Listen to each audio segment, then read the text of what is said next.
Fall market, or is the market falling? Grab your coffee, let's go through the September market stats.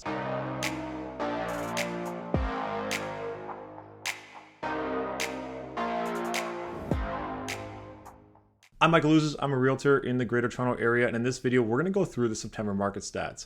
This was supposed to be the fall market, and I think a lot of people were waiting for a ton of inventory to come to market. Let's go through what those numbers look like as we enter into the mid of October and going into November. Now, these stats are going to be in general as usual, and if you wanted to pinpoint a specific pocket where you live in your neighborhood, book in a call with me in the calendar down below, and we can discuss what those numbers look like for you. Before we get into it here, if you can fire a comment down below, I'd love to know your thoughts on what you think about the current fall market and if you thought it would be different than what we're seeing now. And as always, if you ever wanted to book in a call with me, there's a link in the description down below. You can just hit there and book in my calendar anytime. So let's jump right into it here. We got the GTA market stats for September 2022. We can see that the average price year to date is just over 1.2 million.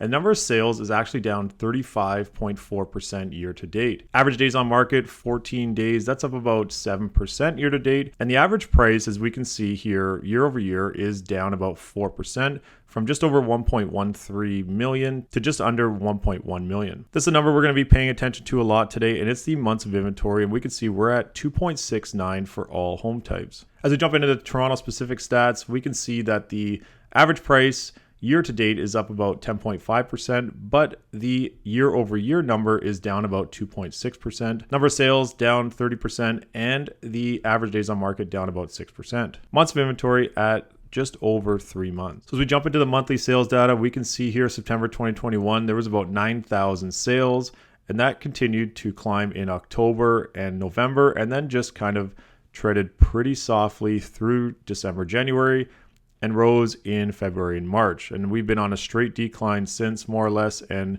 in September 2022, we're at about 5,000 sales.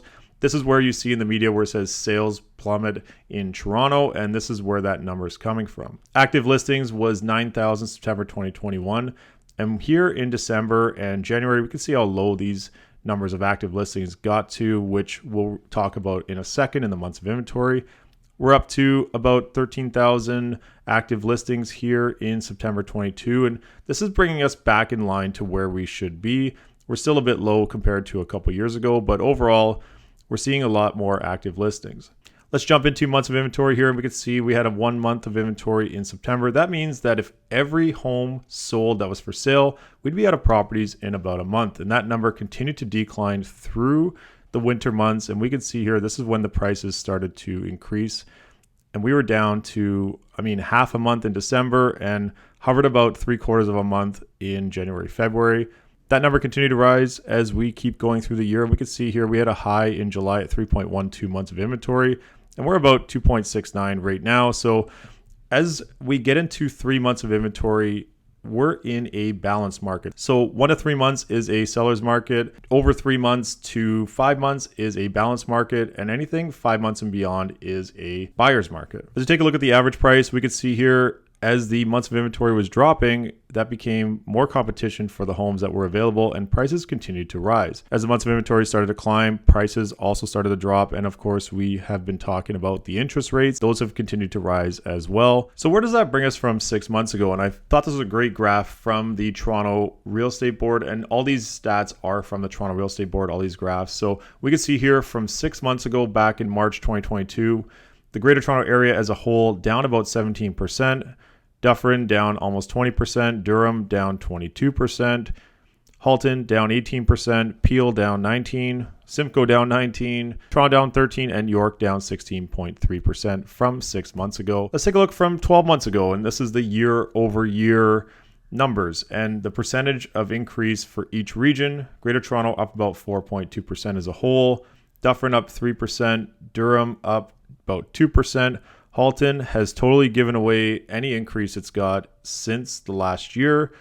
Peel up 5%. Simcoe also at 0%.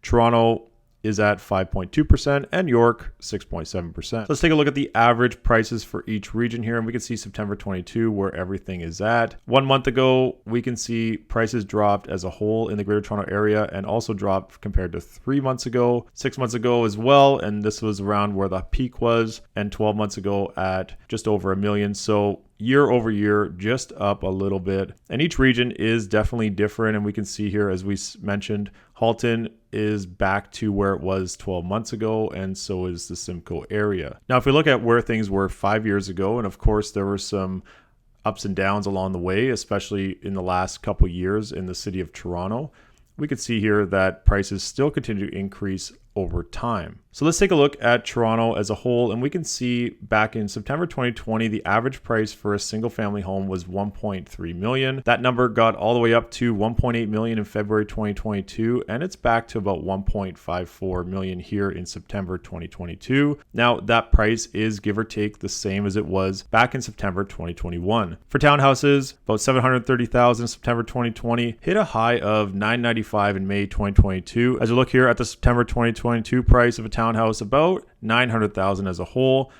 and that's down about 10%. And we can see here that it's still ahead of where it was in December 2021 and ahead of where it was a year ago.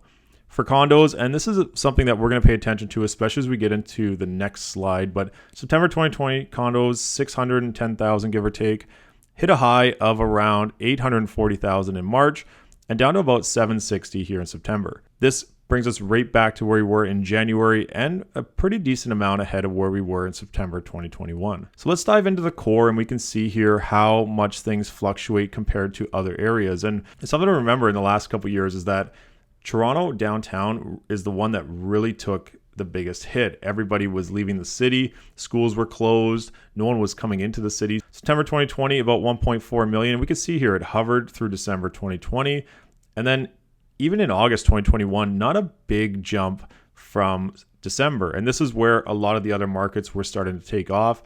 We saw a pretty good increase here through January, February, and then back to September 2022. We're kind of right where we were in August 2021 and a little bit before that as well. For townhouses, 789 in September 2020, and you can see that it actually dropped in December 2020. And this is where I feel like not enough people are talking about how Toronto proper in the downtown core. I put in CO1, which is from Dufferin to Yonge and from Bloor to the Water, which is the main core of the condos and townhouses. And we can see here there was a drop, and same with condos, which we'll get to in a second.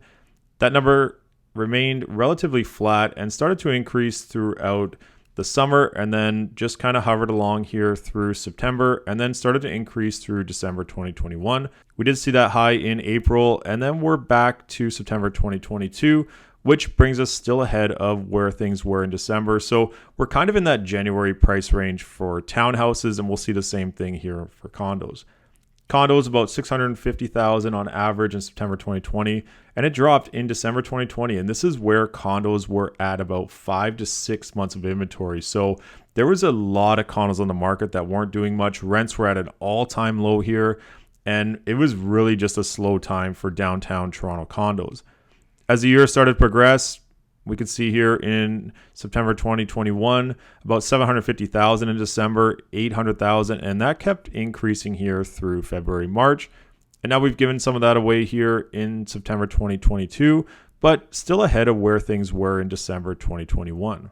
In my opinion, the most important chart of the day. And the one thing of Toronto is it's relatively consistent over time. And now that we've seen things kind of balance out here, and we did hit the peak, and it's almost chopped off this entire year, more or less. So on average in Toronto, about 6.7% increase year over year for the last 40 years. And we can see here, we are right back in that trend line into where things kind of should have been this whole time. And this illustrates it perfectly as things are starting to hover out. And obviously, as interest rates have increased and potentially could continue to increase, I think we're going to see a bit more normalcy in the market, and I think that's a good thing. So there you have it. That's all the stats. I know it's a ton of information, but overall, I don't think we saw as hot of a fall market as everybody anticipated. There's been a lot of sentiment lately where sellers are saying, if I can't get my February price, I'm just going to hold off and wait till interest rates settle in. I've also heard from the other side where buyers are sitting on the sidelines and just kind of waiting for the right opportunity to pounce. No one really knows if prices are going to continue to drop or hover in where they are, but that's something that's remained to be seen. For buyers right now, we have definitely seen things a lot more balanced, and you can go shopping and take your time, be patient, and actually put conditions in offers, which we love to see as realtors. So overall, I'd love to hear your thoughts on the fall market, and if these numbers are in line with what you were thinking, drop a comment down below. As always, if you ever wanted to book in a call with me, click the link down below and follow me on all social media at Michael Ouzas Real Estate.